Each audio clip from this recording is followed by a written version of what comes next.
बिस्मिल्लाहिर्रहमानिर्रहीम। अस्सलाम वालेकुम जी, मेरा नाम मोहम्मद ज़शान बशीर है। मैं आपको अपने डिजिटल मीडिया प्लेटफॉर्म पर खुशामदीद कहता हूँ। आज यकीनन बहुत से लोग परेशान होंगे, डिप्रेस होंगे, ये सोच रहे होंगे कि इमरान खान को एक बार फिर से सज़ा सुना दी गई है और 14 साल की सज़ा सुनाई गई है। मैक्सिमम ये सज़ा थी जो कि इस केस में बनती थी और वो इमरान खान को सुनाई गई है।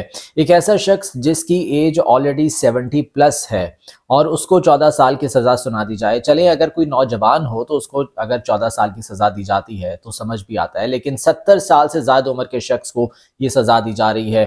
तो अब आप सोचें कि इस वक्त जो है वो इदारे क्या सोच रहे हैं, इस वक्त रियासत क्या सोच रही है इमरान खान के बारे में और किस तरह से जो है वो चीज़ों को मैनेज किया जा रहा है।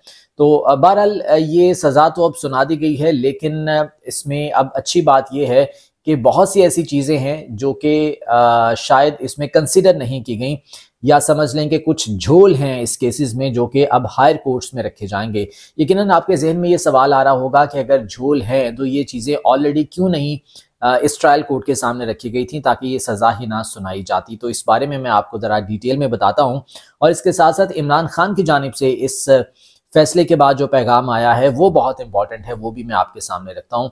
तो गुफ्तगू का आगाज़ करते हैं। गुजारिश है कि चैनल को सब्सक्राइब कर लीजिए अगर अभी तक आपने सब्सक्राइब नहीं किया है।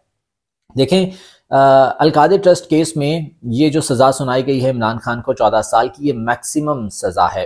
इससे पहले आपने केसेस देखे होंगे, साइफर में भी उन्हें सज़ा सुनाई गई थी, फिर उन्हें इद्दत वाले केस में भी सज़ा सुनाई गई थी, लेकिन वो सज़ाएं सारी ख़त्म हो गई और ये सज़ा भी ख़त्म हो जाएगी। अब किस तरह से ख़त्म होगी, कौन से ऐसे पॉइंट्स हैं जिस पर जो है वो प्ली ली जाएगी इमरान खान के वकला की टीम की जानिब से और वो फ़ायदा जो है वो इन्हें होगा। एक तो मैं आपको बताऊं कि ये जो जज हैं नासिर जावेद राना जिन्होंने सज़ा सुनाई है, इनके हवाले से 2004 में सुप्रीम कोर्ट की एक जजमेंट में ये कहा गया था कि ये जुडिशल सर्विसेज के लिए अनफिट है। नासिर जावेद राना जो कि ट्रायल कोर्ट के जज हैं जिन्होंने आज ये फैसला सुनाया है, इनके बारे में 2004 में ये रिमार्क सुप्रीम कोर्ट की जानिब से दिए गए थे। एक केस के फैसले में ये जिक्र किया गया था और ये कहा गया था कि ये जुडिशल सर्विसेज के लिए अनफिट हैं। अब अगर इमरान खान के वकला की जानिब से ये बात पहले ही कर दी जाती, ये बात जो है वो मेंशन अगर हो जाती, तो हो सकता है कि इस केस में जज को बदल दिया जाता। फैसला तो खैर वही आना था जो कि अभी आया है, वो कोई और जज आके सुना देता, लेकिन वो जज जो है वो बदल दिया जाता, क्योंकि ऑलरेडी 3 जजेस तो इस केस में तब्दील हो चुके हैं इस 1 साल के दौरान। ये तीसरे जज थे नासिर जावेद राना जिन्होंने केस सुनाया है। तो अगर ये पॉइंट मेंशन हो जाता वकला की टीम की जानिब से तो शायद ये जज बदल दिया जाता, कोई नया जज आता और वो आके केस का फैसला सुना देता। लेकिन बहरहाल ये अब एक प्लस पॉइंट है इमरान खान के वकला की टीम के लिए। इनके हक में ये जो है एक पॉइंट आया है जिसको ये अपने हक में इस्तेमाल कर सकते हैं, अपने फ़ायदे के लिए इस्तेमाल कर सकते हैं। हायर कोर्ट में जैसे ही अपील दायर करेंगे, और ये अपील अब कोई ज़्यादा टाइम नहीं लगेगा दायर करने में, विदिन 72 आवर्स 72 घंटे के अंदर अंदर ये अपील दायर कर दी जाएगी, क्योंकि इस हवाले से पूरी तैयारी शुरू की जा चुकी है। नंबर 1। नंबर 2 ये कि ये जो फैसला सुनाया गया है ये ऑलरेडी कंट्रोवर्शियल हो चुका था, ये अनसेफ हो चुका था। किस तरह से ये फैसला महफूज किया गया था? 18 दिसंबर 2024 को सुनाया कब जाना था? पहली तारीख दी गई थी 23 दिसंबर 2024, नहीं सुनाया गया। दूसरी तारीख दी गई 6 जनवरी 2025, नहीं सुनाया गया। फिर तारीख दी गई 13 जनवरी 2025, फिर नहीं सुनाया गया। और ये फैसला 17 जनवरी को सुनाया गया, यानी कि 3 बार मौखर किया गया। मौखर करने की वजूहात क्या थी? गो के बहुत सी इस हवाले से लॉजिक्स दी जा रही हैं, बहुत सी तौजीहात पेश की जा रही हैं, लेकिन बहरहाल ये फैसला अनसेफ हो चुका, ये फैसला कंट्रोवर्शियल हो चुका। क्योंकि जब भी ये फैसला मौखर होता था तो जो एक खास किस्म के जो सहाफ़ी हैं ना, जो करीबी समझे जाते हैं खास तबके के, उन्हें ऑलरेडी इस चीज़ का पता होता था। और ये जो फैसला अब आया है, ये 14 साल की सज़ा, ये भी ऑलरेडी पता था उन्हें, जो है वो उन्होंने शायद कहीं पर इसका जिक्र भी कर दिया था। तो ये कंट्रोवर्शियल हो चुका है, ये फैसला जो है वो अनसेफ हो चुका है। और ये भी एक पॉइंट है जिसकी प्ली ली जाएगी हायर कोर्ट्स में जब इसको दोबारा से जो है वो चैलेंज किया जाएगा इस फैसले को। तो ये चंद अहम चीज़ें हैं जो कि इमरान खान के वकला की जानिब से बाकायदा तौर पर इस दरख्वास्त में शामिल की जा रही हैं और ये दरख्वास्त बहुत जल्द अब दायर कर दी जाएगी। अब देखें, जो क्रिमिनल केसेस होते हैं उनमें एक जो प्लस पॉइंट है वो ये होता है कि जब इसकी अपील दायर होती है तो जो सज़ा है वो मुअत्तल हो जाती है। लेकिन यहाँ पर थोड़ा मुश्किल होगा क्योंकि ये मैक्सिमम सज़ा है 14 साल की, कोई छोटी बात नहीं है। 14 साल की सज़ा कोई छोटी चीज़ नहीं है। इसको मुअत्तल करते हुए भी अदालत जो है वो कई दफ़ा सोचेगी, कई दफ़ा बहुत से सवाल करेगी, बहुत सी चीज़ें कंफर्म करेगी। तो लेकिन क्रिमिनल केसेस में बहरहाल ये फैसला मुअत्तल हो जाता है। तो उम्मीद है कि जब ये जाएगा मामला हाई कोर्ट में तो वहाँ पर ये सज़ा पहले मुअत्तल होगी, सस्पेंड होगी और उसके बाद इस मामले को आगे बढ़ाया जाएगा। लेकिन यहाँ पर एक और चीज़ जो कि बड़ी रुकावट बनेगी और वो है 26वीं आईनी तरमीम। अब देखें 26वीं आईनी तरमीम में ये कहा गया था कि केसेस जो हैं वो अपनी बारी से लगाए जाएंगे अदालत में, यानी कि जिस केस का जितना नंबर होगा वो उस नंबर के हिसाब से वो अदालत में समाअत के लिए मुकर्रर होगा। अब ये जो अपील दायर की जानी है हाई कोर्ट में, अब पता नहीं ये कितने नंबर पर आएगी और कब इसको दायर किया जाएगा। तो ये एक बड़ी रुकावट हो सकती है पीटीआई के वकला के लिए कि इस केस को जो है वो जल्द अज जल्द समाअत के लिए कैसे मुकर्रर करवाना है। अच्छा, एक और अहम जो पेशरफ्त है वो हुई है और मैं कहूँगा कि इस फैसले की टाइमिंग बहुत ज़्यादा इंपॉर्टेंट है। कैसे इंपॉर्टेंट है? देखिए, जुडिशल कमीशन में आज कुछ नए जजेस की तैनाती की मंजूरी दी गई है।